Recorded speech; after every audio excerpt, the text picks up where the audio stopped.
kasari mite tingol na ji ima mera pai bi myam pun bagi damukta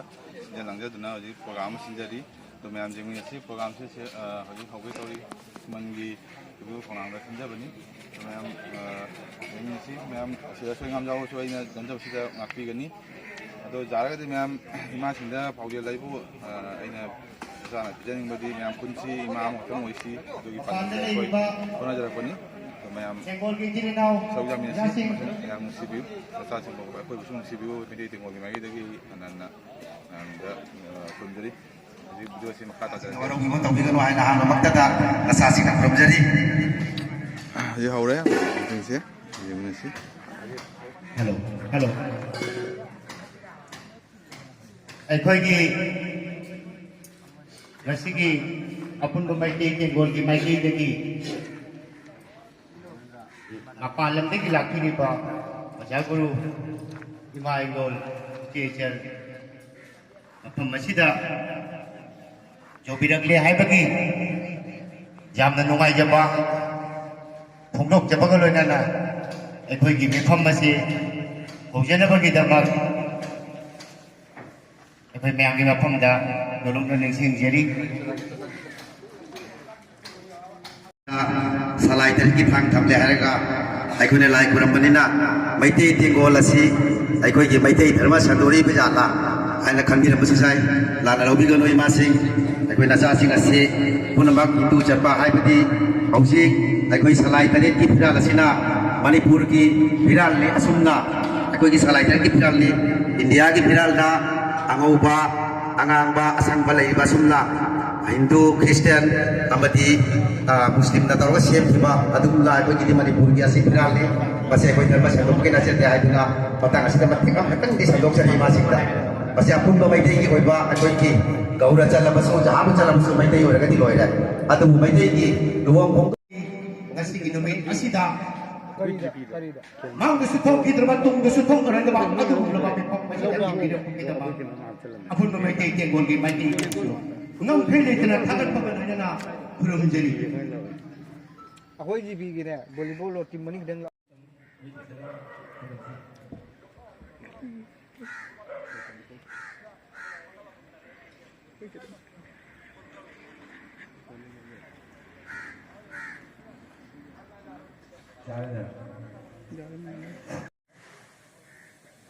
tiba mereka pai bi ani ji matang na matau kamna kai ji bano aduna yarga di kai ji bale yarga su masi amu khanda pujan bi de aika ai khoi ma matni hai bi masak to tapiu haina lingki rei ba imai be sing sing okal da apun mana pangan ni hai be sina khai yatra ka phati hai bu imai be sing na he na khamge aduna imai be sing na masi sing na tham la ba mera hondok pa dagi na saruk jabiram ba Aduh, matik kau nak dalam imasin lo bulan tu nak, ekoi nak imasin jadi pautak pandang lo jadi, matik pautak pandang masuk ekoi nak video klip koi nak video kamera lo jadi, masih ke video kamera asyik, asyik asyik ekoi di mangga, ini jeta, lagi bang, projector asyik dah, ekoi dah loy nak, ekoi kita mesti apa pun kita boleh jadi. Asyik ayam ni asyik dah, aku ini Maira di apun bagi serta masih, aku ini bola lapan lagi bakahan pada sisi masih, masih cuma pui, kalau pui hai nak aku ini apun bagi bola lagi itu kesulitan sinjari.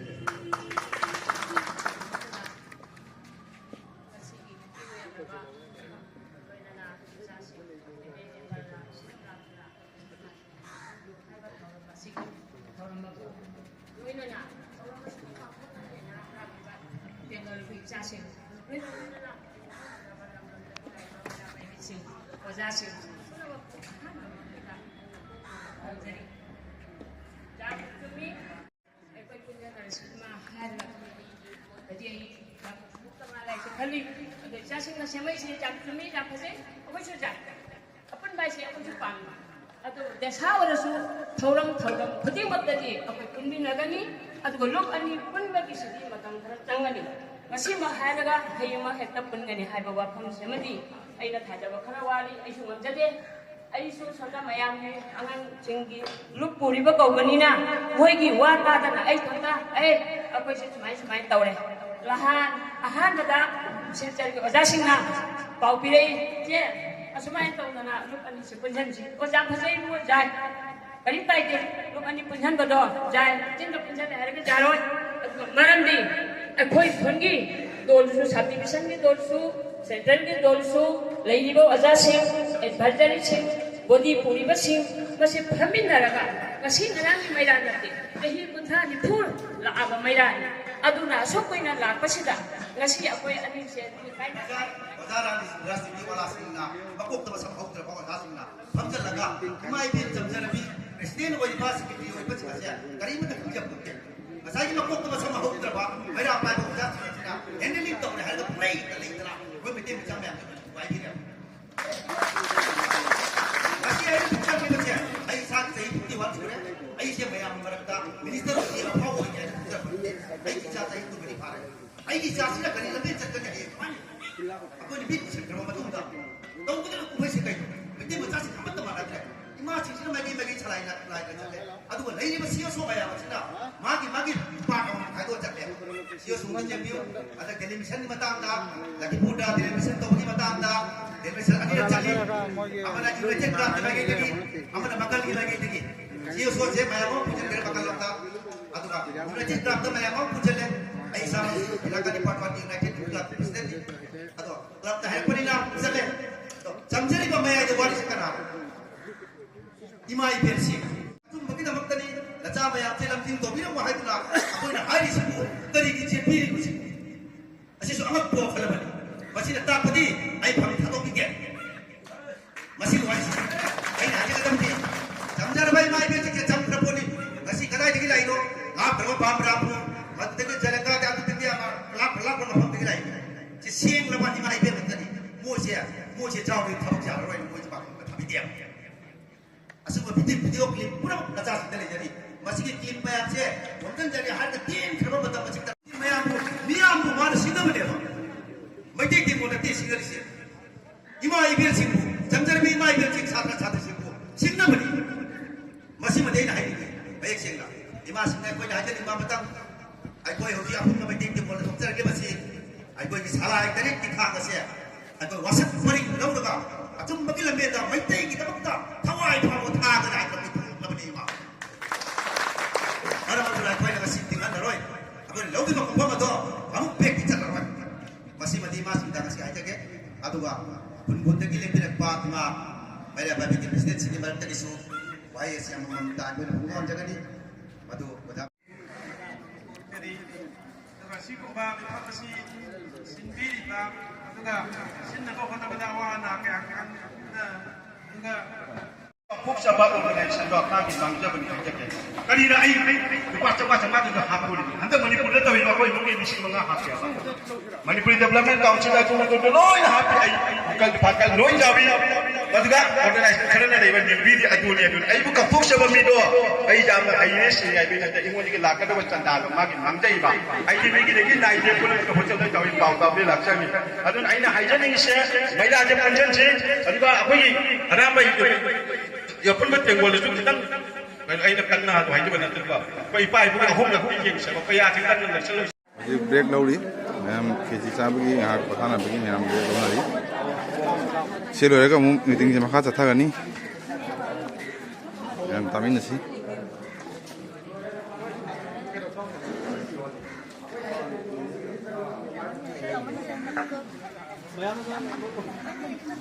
이싱 비나르 봐.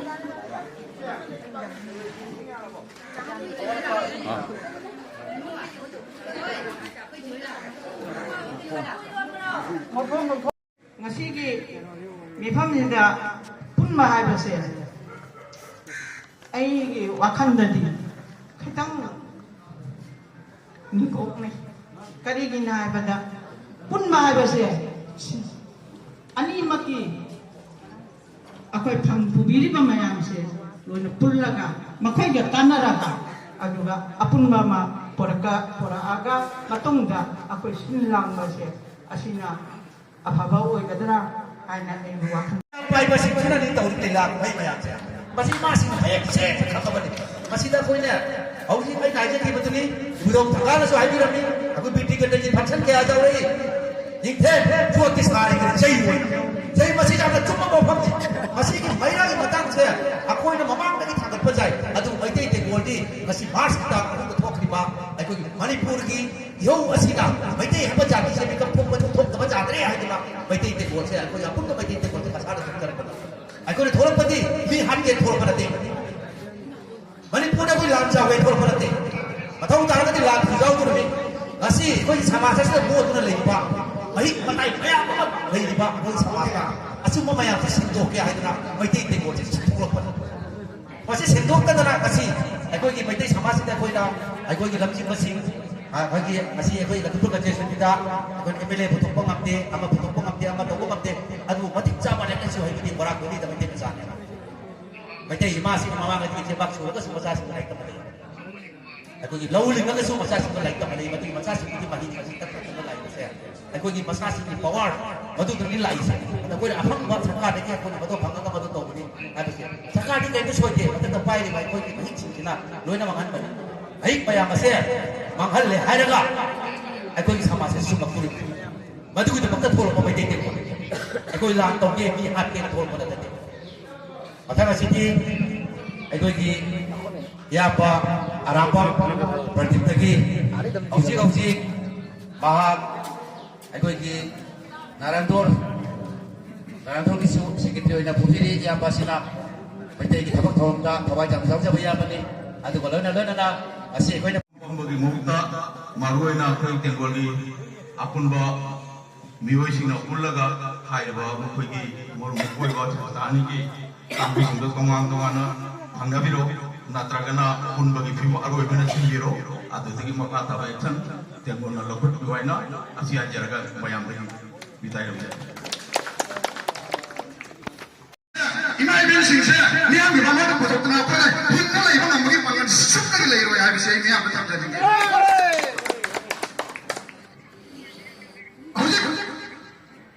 उदाहरण तांत्रा निथो जो पंद्रो नि हारे श्रीमान तांत्रा निथो जो पंद्रो नि हारे पंद्रो कनु कुंजन से आइना हाय मतम ने ज्यादा तारगति दो तारगति जिंगना तारे ना है असि आई मरु नमरे दौरो ako su thangale ni sia e ara imani phund ke ara na haina ko imani na ke ara ako si ko nate kar mai po macha sing khamdre aduna aina haisaning gadi shuknage tangka ni thoja ani thona pangthok ta base pangthok handaba asige damakta ai ko na wale bin si amasung pangthok handaba ngam basira masina ko ni mai pak bani habse thamjaraga ai mi am bamukka na koram jaraga mata se tension jai pare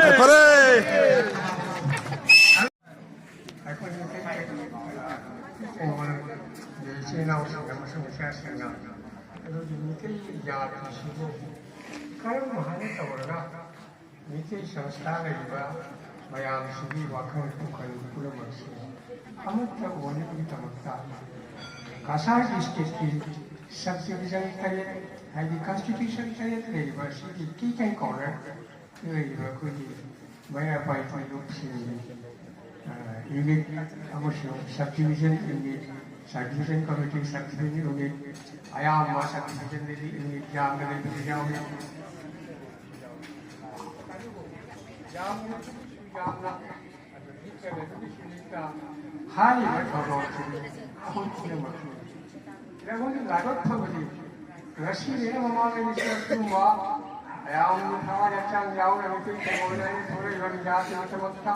이사기 때문다 이런 동이 때문다 그런 어떻게 때문고 나 보는 이제 북한을 때문고 그냥 타워라고 하면 되지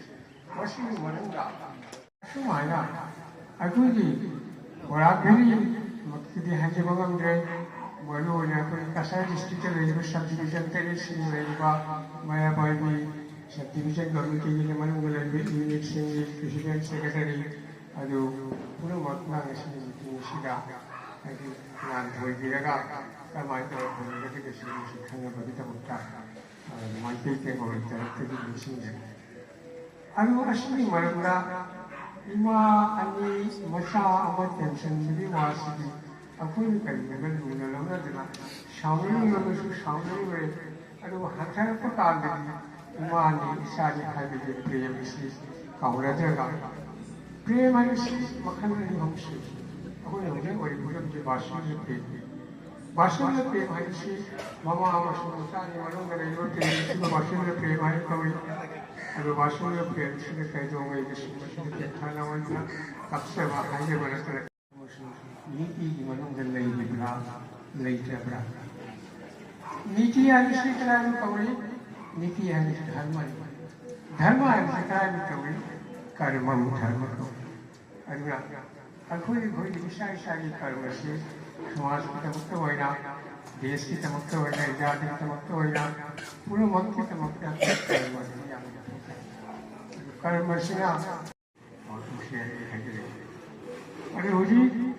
Ayo baru ini ayam ini mana? Itu orang suhaji ini. Ayo mama yang lagi berpokta bayar musuh, bericun musuh, berlori musuh dikari. Aduh, kami ini bawa promosi. Amat kami kerja bawa kerja. Ibu kita jadi macam ini.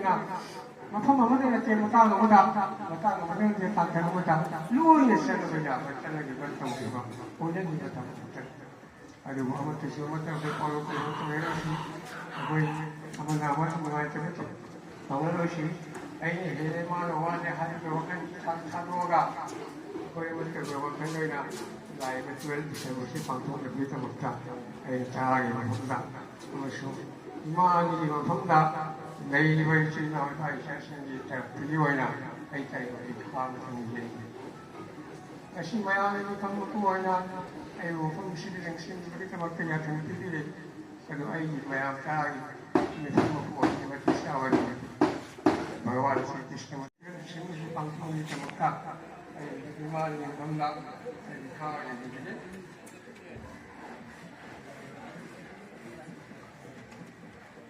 Ini jadi dikhas. Lima ni nak happy way ni, lima ni ni promo nak kerja. Jadi lima ni tahu kerja ini kita usah usah. Raya ini pun dikhas itu happy way ni. Mereka boleh bersih. Kita ni orang biasa ni, berkira bersih tu si balkon pak, kami berapa rumah ini tu kita tu pak, kami jalan pak, kami esok masih kini tu pak, kami tu rumah kan na, mereka bersih tu hari bersih nasi jadi ni jam berapa ni rumah tu ni kan. Asyik rumah anda fakta, berani sini menunggu, itu jangan nama pulang apa kisah, masih ni masih kunjung jiwa hanya, malu kita tahu ni. Kali ini pun saya lagi macam dah, saya sing fikir, jadi coordination committee macam ni,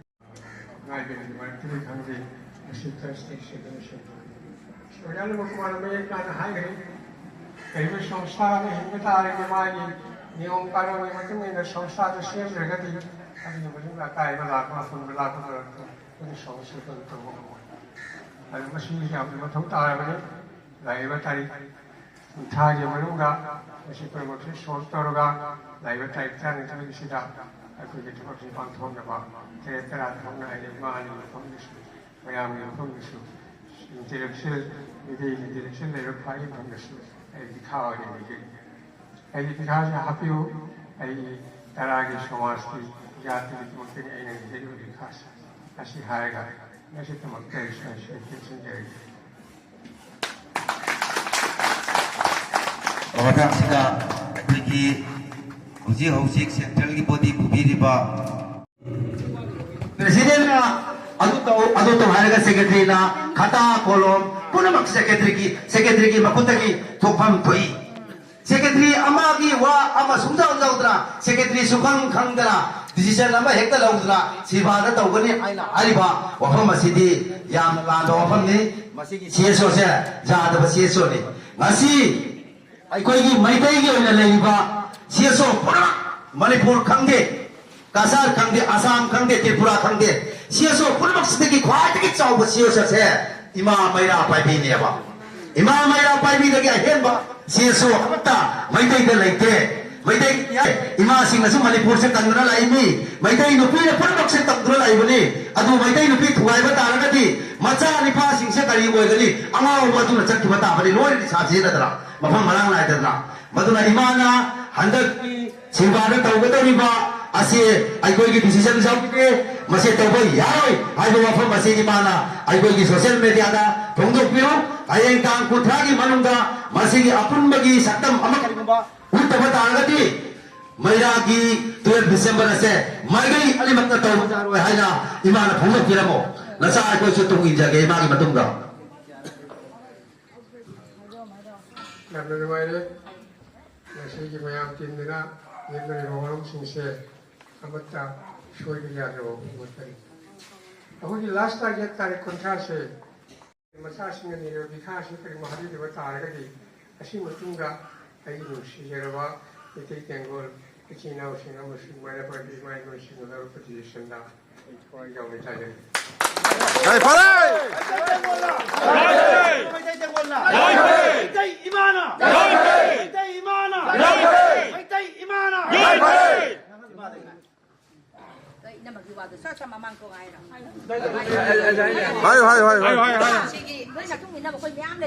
Sige maramda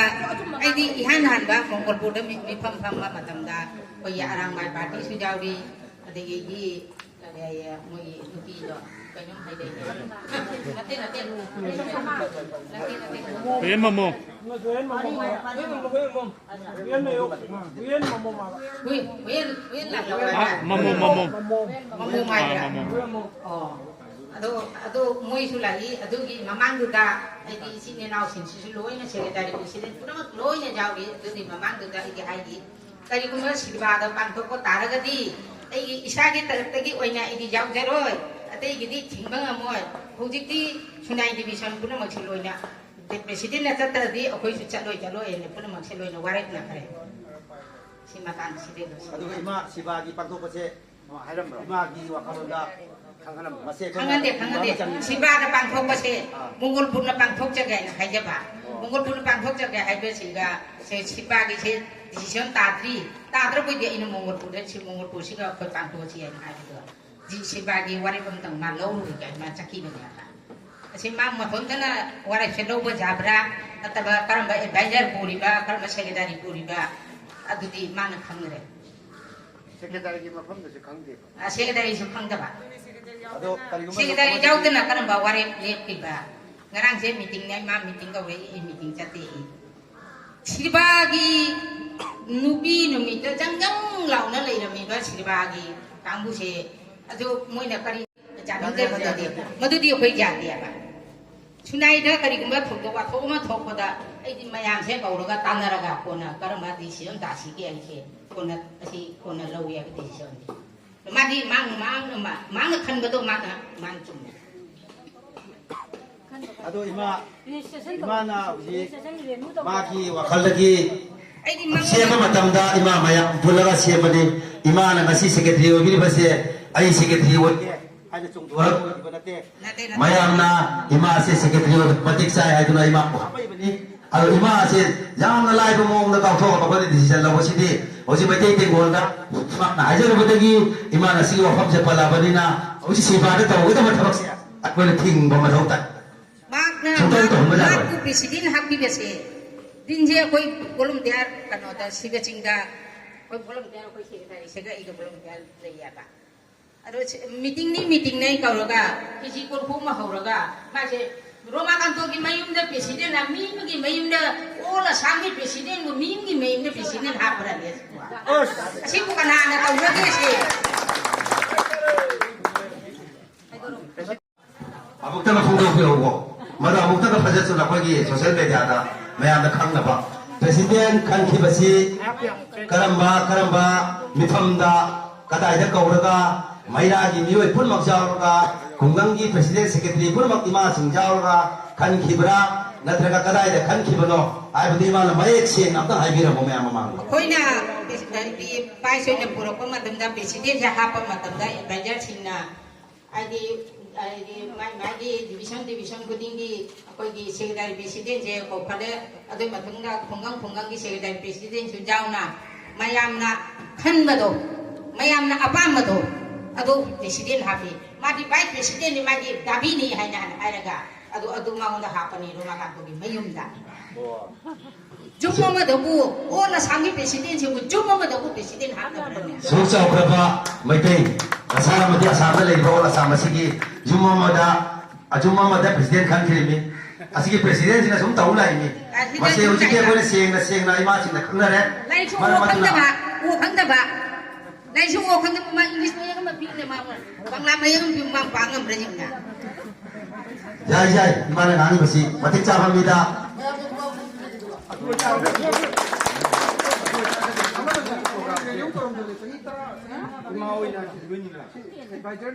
Jadi mana di hendak tu Desember saya kau cerita dah,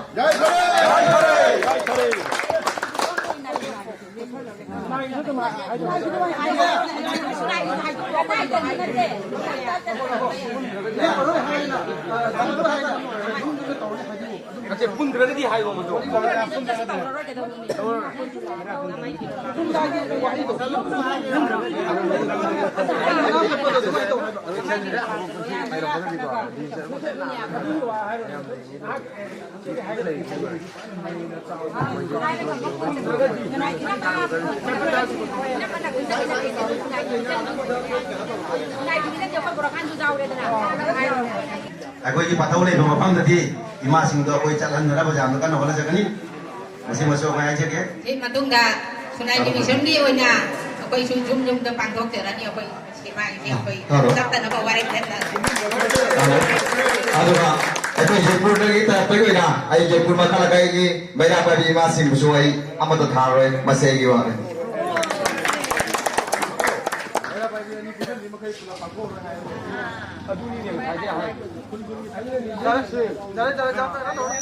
Oh, jadi.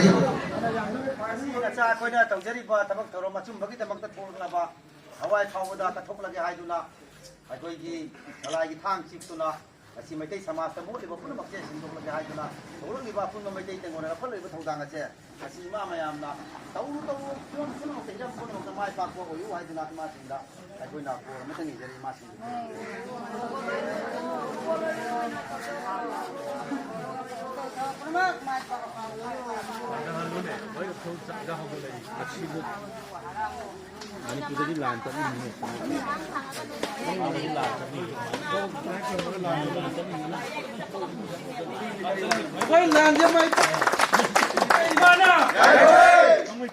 Maitai imana apun ma maitai tengol na apun ma maitai tengol na maitai imana